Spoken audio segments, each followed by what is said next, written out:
بسم الله الرحمن الرحيم الحمد لله رب العالمين السلام عليكم ورحمة الله وبركاته وبليان كيا شمران أرمودا أكم جرتن بقى جراتن بقى جرتن التربيني سوى هاجرات يجا إن شاء الله سجنتان كينا هرا واي جراجي وكا جرابة براتي أكاسومس furdina garaadha yookaan immoo dabaluu garaadha akkamitti hir'ifnaa yookaan immoo babarrachuu garaa keenyaallee haa ta'uu tafa sarbaa keenyas haa ta'uu harka keenyas haa ta'uu naannoowwan nama barreeffamu yookaan immoo laayinii nu godhate jechuudha. Fakkeenyaaf akka namoonni yeroo dahan dubartiin takka yoo deesse garaan isii mallattoo taraaraa yookaan immoo laayin wayii qaba jechuudha. Kana akkamitti balleessuu dandeenya? Borcii akkamitti ofirraa balleessina? Akkasumas immoo garaa jige borciin suni yeroo namni hir'atu ni jiga garaa jige kana akkamitti balleessuu dandeenya ka jedhu yookaan akka orijinaalatti deebisuu dandeenya ka jedhu irratti irraa xiyyeeffata jechuudha. Barakallahu fiikum.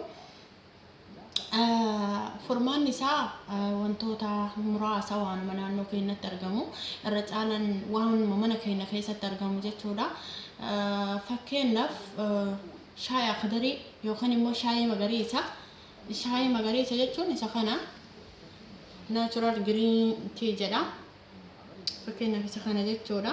Akka biyya jechuun markan isaa garaagaras ta'uu danda'a. Kun shaayii akdariidha. Yookaan shaayii magariisa jechuudha. Shaayii magariisa yeroo mara garaa qullaatti ganama ni dhuyna. Namoonni ispoortii hojjechuu dandeessan ispoortii yoo hojjetan shaayiin akdariin kun yookaan shaayiin magariisnis ni hir'isa. Ispoortii soo hojjenne ispoortii nurraa balleessa jechuudha. Ispoortiin nuti hojjennu ispoortii ma argine osoo hin taane ka garaa feennaa jechuudha. Ispoortiin hundi isaatu mataa ofii danda'e qaba jechuu. Fakkeenyaaf ispoortii diiskiidhaaf hojjetamu, ispoortii hir'ina hir'isuudhaaf hojjetamuu fi ispoortii qaama jabina qaamatiif akkaataan ittiin hojjetamu tokko miti jechuudha. Kanaaf shaayii akdarii kana bitattanii fayyadamuu dandeessu jechuudha. Barakallahu fiikum. Inni biraa kammoon jedhama afaan arabaatiin, garuu afaan oromootiin wallaalus namni kana arge kabee kunaa ibsuu hin danda'a. Dhiifama wajjin dagadheetiin jira jechuudha maqaa isaa. Inni kun baay'ee filatamaadha hunda caalaa jechuudha. Nyaata keessatti yeroo baay'ee ni tolcha nyaata keenya. Ittoo hojjetamu kam keessa iyyuu hin dhabamu jechuudha. Kammooniin akkuma biyya keenyas ta'e biyyoota alaatitti illee kana sirriitti fayyadamuudha. Akkamitti shaayii akka shaayiitti danfisne bishaan isaa jala calallee dhuguudha jechuudha. Danfisne affeellee bishaan isaa jalaa baafne dhuguudha jechuudha. Baay'inaan kana yoo dhuydan hedduu furmaata argachuu dandeettanii jechuudha. Hangana warra garaan jige yoo dubbanne gara warra garaan laayin godhate yookaan immoo taraaramee yookaan immoo babarratee deebina jechuudha. Garaa babarratee balleessuuf wantoonni barbaachisan waan mana keessa jiru keessa tokkoffaa killee jechuun killeen bifa lama qaba garaa keessatti bifa keelloo fi adii qaba.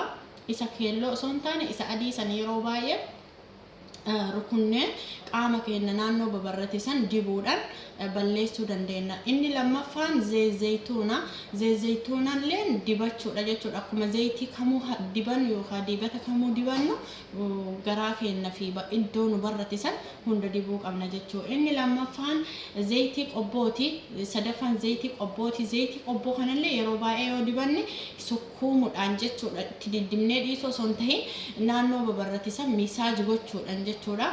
Nurraa badaa jechuudha. Inni afuraffaan zayitii coconut oil jedhamu. Zayitii qobbooti singarsiisuun qaba. Amma akka qodaan isaa kun kana bira jiru jechuudha. Ka keessaa dhume ani kana fayyadama. Akka kiyyatti waan hundaafuun fayyada. Rifeensa dheeressuu, fuula keenyallee qulqulleessuu wanti hin fayyadne hin jiru zayitiin qobboo kun jechuudha. Baay'ee filatamaadha. Yoo harka keenya madaa nu qabaate madaa sanitti soo dibne madaan sun dafee akka fayyu godha. Akkasii harka keenya yoo nu murame fakkeenyaaf yeroo nu murame san daddafnee ka dhiigaa jiru sanitti soo dibne dhiiga sin dhaaba madaan sunillee carraa dafee fayyuu qaba jechuudha inshallah. Coconut oil jechuun immoo isa kana zayitiin kun irra caalaa meediin isaa Indiyaadha. Zaytiin kunis sirriitti filatamaadha. Qaama naannoo nu barratisan dibna jechuudha. Barrachuu qofaa miti. Garaa guddatisanis ni xiqqeessa. Isa kanatti dibnee yoo naayiloona yookaan immoo laastikii yookaan peestaalii wayii wanta hurkisiisu waan akka sufraas haa ta'u itti uffisnee ukkaamsine naannoo san hurka sanirraa ka'e wanti suni akka inni hir'atu godha yookaan garaa san hir'isu godha jechuudha. Kunis baay'ee filatamaadha. Inni biroo wanni haarawaa yookaan immoo wanti baay'ee barbaachisaa ta'e dibata keessa fiiksi jedhama. Fiiksiin gosoota hedduutu jira. Gosa baay'eedha jechuudha. Fakkeenyaaf kun misaaj roob jedha. Misaaj raab kun kan misaajiiti.